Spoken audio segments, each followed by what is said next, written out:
Olá, gente boa, meus santos e minhas santas. Hoje celebramos o 22º domingo do tempo comum. Iniciamos também o mês da Bíblia. E as palavras de Jeremias, elas exprimem ao mesmo tempo amargura e paixão. Sua vocação foi uma experiência profunda, poderíamos dizer, uma experiência realmente profundamente sedutora. Sem essa sedução, não teria sido possível aceitar um caminho que comporta a entrega de si mesmo num constante sacrifício cotidiano. Também, para Jesus, a cruz só pode ser entendida no horizonte do amor. Esse é o culto espiritual de que fala Paulo, a vida doada, o amor, serviço, vivido por todos os dias, vivido todos os dias e nos poucos dias das grandes decisões. Quem quiser salvar a sua vida vai perdê-la. A vida é dom recebido e por isso mesmo deve ser doada. Foi isso que Jesus entendeu e viveu até as últimas consequências. Quem perder a sua vida por causa de mim vai encontrá-la. É o caminho que Jesus propõe aos seus discípulos e discípulas de ontem e de hoje. Deus não queira, diz Pedro. Mas é justamente isso o que Deus quer. O seguimento de Jesus não é brincadeira, nem só alegria. Seguir não é ir atrás, mas conviver, aprender, assimilar valores, atitudes, uma maneira única de ver e de viver. Essa reviravolta custa uma vida, aliás, custa a vida. A fidelidade ao Pai e ao amor aos irmãos e o amor aos irmãos levaram Jesus à cruz. O seguimento do discípulo ou da discípula ou passa pela cruz ou é tudo menos seguimento. Pedro confessara a messianidade de Jesus, como vimos no domingo passado. Qual era, porém, a concepção de Messias que Pedro tinha na cabeça? A resposta está nos 2 versículos iniciais do Evangelho de hoje. Quando Jesus diz que deve ir a Jerusalém, onde o espera o fim violento e ele espera a ressurreição, Pedro começa a reprovar Jesus dizendo: Deus não permita tal coisa, Senhor, que isso nunca te aconteça. A dor e o sofrimento, assim como a morte, devem ser eliminados da existência humana. Esse tipo de discurso está presente na ciência, nas propagandas mentirosas de novos medicamentos da indústria farmacêutica, nas teorias de psicologias baratas de felicidade e, sobretudo, nas pregações de muitos falsos profetas do nosso tempo. A verdade é que todo ser humano tem uma repulsa natural diante da dor, do sofrimento e da morte. Sabendo disso, o mercado vende livros, remédios, aparelhos e qualquer coisa que possa manter as pessoas escravas da ilusão de que é possível passar pela vida sem terem que sofrer. E, no entanto, nunca como hoje tivemos uma humanidade tão doente.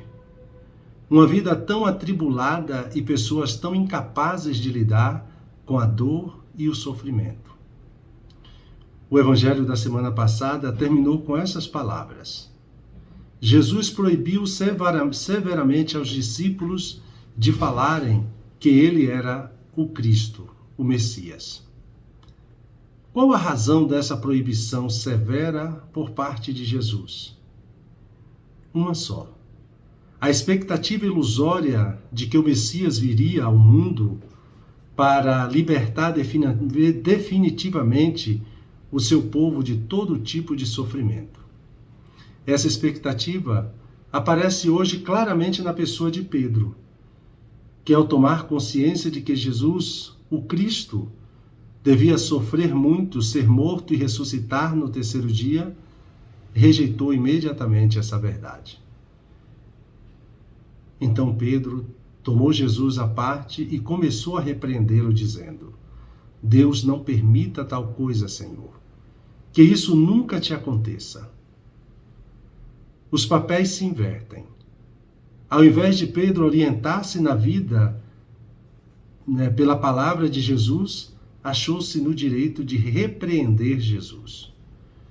Por acaso dirá a Agila, aquele que o molda: que estás fazendo? A tua obra não está completa? Isso nos diz o profeta Isaías.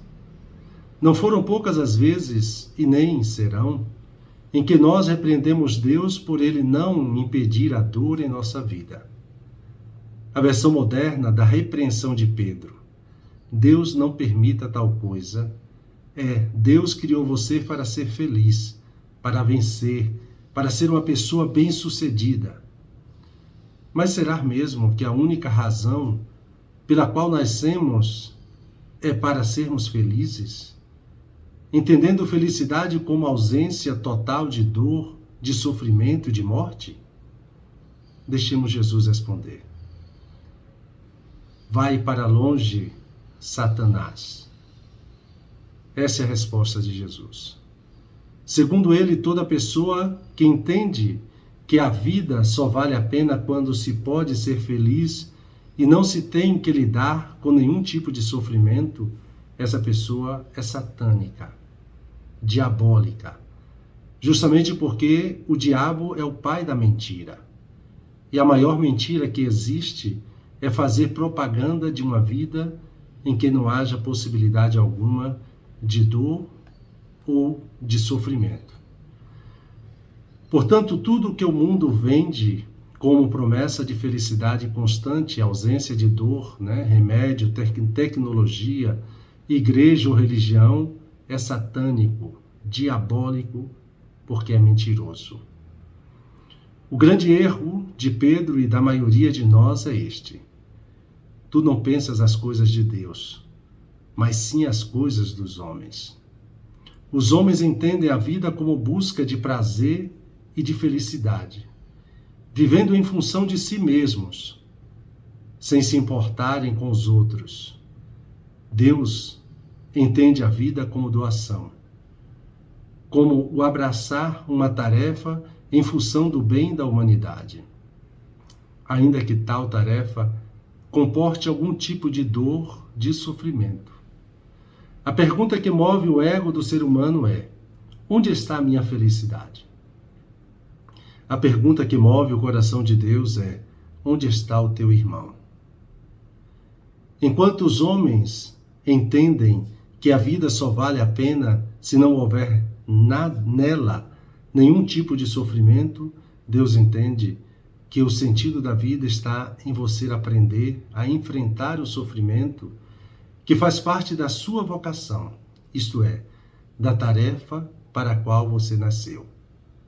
Tornar a humanidade melhor com a sua própria existência. Tenhamos consciência disso. O mundo em que vivemos nos colocou a todos debaixo da ditadura da felicidade, segundo a qual você tem que estar feliz 24 horas por dia. Em nome dessa ditadura, os pais procuram agradar os filhos ao invés de educá-los. Esses filhos, por sua vez, sendo constantemente poupados de frustrações, se tornarão adultos incapazes de lidar com a vida, o que fará deles pessoas potencialmente suicidas. Tenhamos consciência de que a dor e o sofrimento nem sempre serão uma opção em nossa vida. Opção será sempre a liberdade que temos de escolher como vamos lidar com elas ou com eles. Enfim, tenhamos consciência de que acabou, do que acabou de nos dizer o apóstolo Paulo. Não vos conformeis com o mundo, mas transformai-vos, renovando vossa maneira de pensar e de julgar, para que possais distinguir o que é da vontade de Deus. A vontade de Deus é que você sofra, mas que você não fuja do sofrimento que lhe cabe enfrentar como parte da sua história de vida. Sobretudo como consequência de sua felicidade, da sua fidelidade à verdade, à justiça e à sua própria vocação. Todos queremos escapar da ameaça da morte, por isso nos tornamos egoístas e, ao invés de salvar-nos, nos perdemos. A vida, porém, é amar até dar a vida por aquele que me amou e deu sua vida por mim. A vida é, na verdade, o Espírito Santo, o amor entre o Pai e o Filho, dom de um ao outro. Quem ama, portanto, já passou da morte para a vida. Gostaríamos de possuir tudo para garantir a vida, mas a vida não se pode comprar com dinheiro nem negociar com posses. É dom. E só enquanto é dada, permanece viva.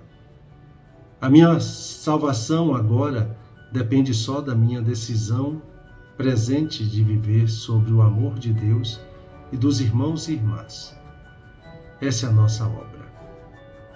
Se no amor e na graça ainda se pode falar de obra.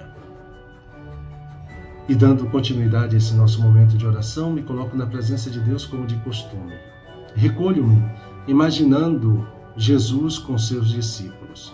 Peço aquilo que quero. Não querer evitar o escândalo da cruz. E buscando tirar proveito, medito sobre cada palavra de Jesus. Um santo e abençoado domingo para todos e todas.